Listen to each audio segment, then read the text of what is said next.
बिस्मिल्लाहिर्रहमानिर्रहीम। अस्सलाम वालेकुम नाज़रीन, आज हम पहुंचे हैं फैसलाबाद का हल्का है PP 104 और यहाँ पर पाकिस्तान मुस्लिम लीग नून के इंतहाई प्रोमिनेंट और सरगर्म लीडर हैं राव काशिफ रहीम इस वक्त हमारे साथ हैं। राव साहब कैसे हैं आप? ठीक ठाक हैं जी? बिस्मिल्लाहिर्रहमानिर्रहीम। सबसे पहले मैं आपका शुक्रिया अदा करता हूँ कि आप तशरीफ़ लाए और अल्लाह ताला के फजल करम से खैरियत से हूँ। राव साहब, आप एक दफ़ा यहाँ पर MP रहे, एक दफ़ा यहाँ पर आपने इलेक्शन लूज़ भी किया। क्या सबसे पहले ये बताइएगा कि राव काशिफ रहीम पाकिस्तान मुस्लिम लीग नून की टिकट पर ये जो पंजाब असम्बली का इलेक्शन आ रहा है इस पर कंटेस्ट करेंगे? सबसे पहले तो मैं आपकी बात की तस्दीक करता हूँ। मैं एक दफ़ा नहीं, अल्लाह ताला के फजल करम से 2 दफ़ा इलेक्शन मैंने जीता इस हल्के से। उस वक्त इस हल्के का नंबर था PP 60। अब पिछली दफ़ा जो जिस हल्के से मैं इलेक्शन कंटेस्ट किया वो हल्का PP 60 चेंज हो के PP 105 हो गया।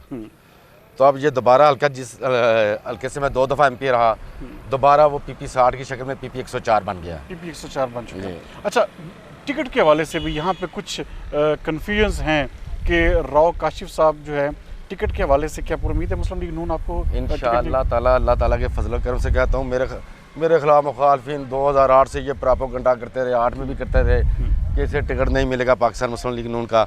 और अल्हम्दुलिल्लाह अल्लाह ताला के फजल करम से मैं वाहद आदमी था जो पाकिस्तान मुस्लिम लीग नून के टिकट से ज़िला फैसलाबाद की सिर्फ सिंगल सीट ना जड़ा वाले में कोई जीता, ना जुमरे में, ना तांदलिया वाले में, समुद्री में ये वाह सीट थी जो पाकिस्तान मुस्लिम लीग नून के टिकट पर जीती गई। 2013 में प्रापोगंडे करते रहे मुखालफिन, ये कहते रहते हैं। मैंने तो इन 10 यहाँ देखा है, इन 4 सालों में कोई मुस्लिम लीगी नहीं था, कोई इधर कोई नज़र नहीं आता था। आपने बहुत सारी सोबतें तकलीफ़ें मुस्लिम लीग नून के लिए समुद्री में बर्दाश्त की हैं। समुद्री शहर की आवाम जो है वो भी आपके हवाले से बहुत अच्छे जज्बात रखती है। समुद्री के लिए, इसकी डेवलपमेंट के लिए क्या प्लान्स हैं? कहा यह जाता है कि जी पिछले PTI के दौरे हुकूमत में समुद्री को बहुत ज़्यादा नवाजा गया। तो क्या आपके पास विजन है समुद्री को ज़्यादा ब्यूटिफिकेशन प्लान के हवाले से? क्या आपके पास? सबसे पहले तो मैं ये कहता हूँ, आज से 10 साल पहले 14 साल पहले जो समुद्री में कोई भी शख्स आया, किसी पार्टी से आया, अल्हम्दुलिल्लाह आज हम जिस जगह पे खड़े हैं यहाँ जोर के बाद कोई लोग गुजरते नहीं थे। छोटी सी सिंगल सड़क थी ये अल्हम्दुलिल्लाह अल्लाह ताला के फजल करते 1 किलोमीटर की ये ज़ैल गुजरा को जाती है। हालांकि वहाँ 20 साल MP रही। दूसरी सड़क भी ड्यूल कैरेज भी वो मैंने वाइडनिंग की, उसकी अस्पताल बनाया जहाँ के मौजूदा MP हैं। अब समुद्री में जब मैं पहली दफ़ा MP अल्लाह ताला ने मुझे मुंतखब किया, ना यहाँ कोई शहबाज शरीफ जैसा बड़ा पार्क था। पंजाब की तहसीलों में सबसे बड़ा पार्क शहबाज शरीफ पार्क समुद्री में बना। कार्डियोलॉजी सेंटर बना, 1, 2 आई, 5 कॉलेज बने, कारपेट सड़कें बनी, सीवरेज सिस्टम, वाटर सप्लाई आए, रूरल हेल्थ सेंटर बने, जिमनेजियम बने, स्टेडियम बने। शायद ही कोई ऐसा काम था जो यहाँ 10 सालों में रह गया हो। BS प्रोग्राम शुरू करवाया, MA की क्लासेस शुरू करवाई और सबसे बढ़कर तहसील समुद्री की बच्चियों के लिए बसों का बंदोबस्त किया गया। हालांकि तारीख तक समुद्री की तहसील मैं तो सरेआम कहता हूँ, अगर मेरे मुखालफिन ये कह दें, चाहे किसी पार्टी से तल्लुक़ रखते हो, भाई राव काशिफ रहीम ने 10 सालों में काम नहीं किया, मैं तो साफ कहता हूँ मैं वोट का हकदार ही नहीं। अगर 10 सालों में मैंने किसी से सिंगल पैनी लियो, कहना आसान है, बड़ा ये करना बड़ा मुश्किल काम है। मैंने अपनी जायदादें बेची गुजरात में, समुद्री में, फैसलाबाद में, तांदलिया वाले में। अल्हम्दुलिल्लाह अल्लाह ताला के फजल करम से कहता हूँ, मेरा कोई सख्त मुखालिफ भी मेरे पे करप्शन का इल्ज़ाम नहीं है। बेशक अल्लाह ताला से मैं डर कर कहता हूँ कि आपके जो मुखालिफ उम्मीदवार जो अब सामने आने की कोशिश कर रहे हैं, वो भी आप ज़ैल गुजरा का नाम ले रहे थे, तो क्या आपका बड़ा स्ट्रॉन्ग होल्ड था इस इलाके में जी? क्या आपको वो मुतासिर होता दिखाई नहीं देता? नहीं, वो अल्हम्दुलिल्लाह अल्लाह ताला के फजल करम से कहता हूँ, मैं किसी पे तनकीद, क्योंकि मेरे उनसे अच्छे तल्लुकात रहे। उन्होंने मुझे 2008 में सपोर्ट किया, 13 में मुकाबले में इलेक्शन लड़ा, मुझसे हार गए उनके चचा, अल्लाह उन्हें जन्नत नसीब करे। अल्लाह ताला ने उन्हें दोबारा मौका दिया था, लेकिन मेरे ख्याल में वो अब मौका खो दिया, उन्होंने अपना मौका खो दिया। उनके घर के सामने हॉस्पिटल बना के दिया था, रूरल हेल्थ सेंटर। आप जाकर मेरी बात पे यकीन ना करें, आप उनके पास आपने शायद जाएं भी उनके पास, सड़क की हालत से अंदाज़ा लगा लें, सड़क की हालत से अंदाज़ा लगे उन्होंने क्या काम किया। मैं क्योंकि तनकीद नहीं करना चाहता, क्योंकि मैं तो अपना वर्क बताना चाहता हूँ। मैं ये गारंटी से कहता हूँ, तहसील समुद्री में इन 4 सालों में चाहे PP 104 हो, 103 हो, 105 हो, मुझे कोई एक सिंगल प्रोजेक्ट बता दें जो PTI की हुकूमत ने मुकम्मल किया हो। अच्छा, राव काशिफ जो शोहरत रखते हैं, आम से आम वर्कर भी राव काशिफ को फ़ोन करता है तो बड़ा अपने आप को ऑनर फील करता है, आप उसको बड़ा अच्छा रिस्पॉन्स देते हैं। क्या अब आप हारे हुए हैं, क्या जीत के बाद ये मोमेंटम राव काशिफ बरकरार रख पाएंगे? वो आप पिछले इलेक्शन को ना देखें, पिछले इलेक्शन के हालात कुछ और थे, कुछ ऐसी ताकतें थी जो मुझे नहीं देखना चाहती थी असेंबली में जाए, क्योंकि मैंने उनकी बात नहीं मानी थी, जिसका नतीजा मुझे इन 4 साल में मुकदमात की शक्ल में, नज़रबंदी की शक्ल में, गिरफ्तारी की शक्ल में मैंने भुगता भी। क्योंकि पाकिस्तान में ईमानदारी की सियासत करना बहुत मुश्किल काम है, ये कहना आसान है, कई लोग नहीं, यही इसी वजह से पाकिस्तान की ये हालत पहुंची कि पाकिस्तान के 75 साल गुजरने के बाद यहाँ बिजली नहीं, गैस नहीं, रोज़गार नहीं, गुर्बत की इंतहा देख लें, महंगाई की इंतहा देख लें। मैंने तो पिछले 1.5 पहले कह दिया था, लोग तो अब कहते हैं, मैंने 1.5 साल पहले कह दिया था जब इमरान खान ने मुआहदा किया था, मैंने कहा डॉलर जाएगा 300 पे, मैंने कहा था पेट्रोल जाएगा 300 पे, मैं अब भी कहता हूँ वो वक्त आने वाला है, अब लोग दूसरे को मारेंगे। तो लोग फिर आपको कैसे वोट देंगे? कितनी महंगाई, अभी देखें आप वफाक में आपकी हुकूमत है राव साहब, इस वक्त पूरी की पूरी पॉलिसीज पिछले 9 महीने से मुस्लिम लीग नून की चल रही हैं, तो किस बेस पे आप ये इलेक्शन जीत पाएंगे? तो सर मैं ये कहता हूँ, जिन लोगों ने इस मुल्क का बेड़ा गर्क किया, जब एहतसाब ही नहीं होगा, या तो नवाज शरीफ 2018 में सच्चा था या अब झूठा है, नाउजुबिल्ला, यही बात है ना। आपने एक चलते हुए सिस्टम को उखाड़ दिया 2018 में, तरक्की के सिस्टम को, जिसका नतीजा हुआ आप एक घर की मिसाल ले लें, एक घर को तबाह कर दिया जाए, अपने जाती घर को, उसे ठीक करने में भी उनको टाइम लगता है, साल 2 साल लगते हैं।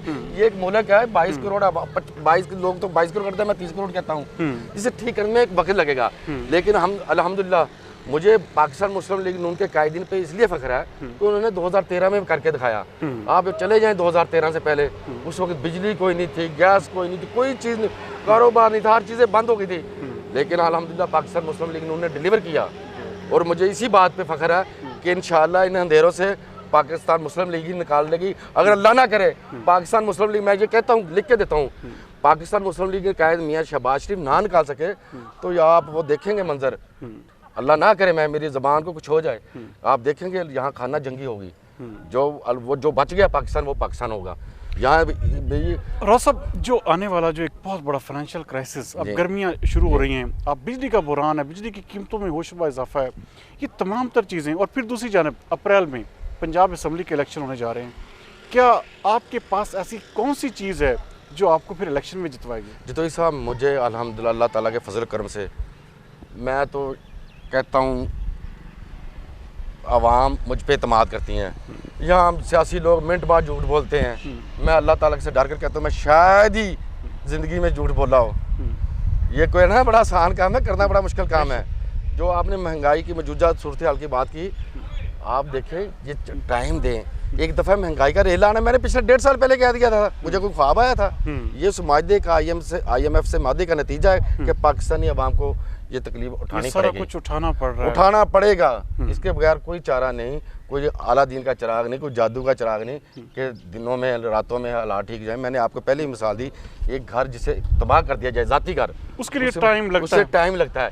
ये पाकिस्तान, इतना बड़ा पाकिस्तान जिसके पास एटमी ताकत भी, जिसके साथ पाकिस्तान को इंटरनेशनल ताकतें भी, इसे टाइम लगेगा। और मुझे ये उम्मीद है कि चीज़ें टाइम टेकिंग। समुद्री की अवाम PP 104 के लिए राव काशिफ क्या पैगाम देंगे? मैं तो ये कहता हूँ तहसील समुद्री की आवाम से, मैं 10-15 सालों से कहता रहा हूँ कि अगर आपने तहसील समुद्री की बेहतरी के लिए, बच्चों और बच्चियों की बेहतरी के लिए, आवाम की बेहतरी के लिए, मैं पूरे पाकिस्तानी आवाम से भी ये गुजारिश करूँगा, खुदारा एहतसाब करें। मैं तो जब से सियासत में आया मैंने एहतसाब की बात की, कई लोगों के मेरी बातों का बुरा भी महसूस करते हैं, करप्ट लोग जो हैं अदारों में भी, पब्लिक में भी इन बातों का मजाक उड़ाते हैं कि ये एहतसाब की बात करता है। मैं कहता हूँ अगर मैंने इन 14 सालों में तहसील समुद्री की आवाम के लिए कुछ नहीं किया, कोई काम बेहतर के लिए, तो मैं वोट का हकदार नहीं। और आप मेरे मुकाबले जो उम्मीदवार होंगे उनका भी तकाबली जायज़ा लें कि वो भी इक़्तिदार में आए, वो अपने हल्के को तो छोड़ दें, अपने घर के लिए, अपने ज़ैल के लिए कुछ ना कर सके। मैं ये मुखालफत बराए मुखालफत में नहीं कह रहा, आप अपनी आंखों से देखें, कैमरे की आगे से महफूज करें, ये सड़क उधर ही जाएगी। आगे जाके सड़क का दोनों सड़कों का हालात देखें जिन्हें बनाया गया था बड़ी मेहनत मुशक्क़त से। रूरल हेल्थ सेंटर बनाए गए थे, स्कूल बनाए गए थे, अब आम आदमी की बेहतरी के लिए बनाए गए थे। उनकी हालत आप जाकर देखें कि इन 4 सालों में, PTI के इन 4 सालों में बेहतरी आई कि तबाही हुई। आप अपनी मैं तहसील समुद्री की मिसाल देता हूँ। एक तहसील हेडक्वार्टर अस्पताल को 60 बेड से 120 बेड किया गया।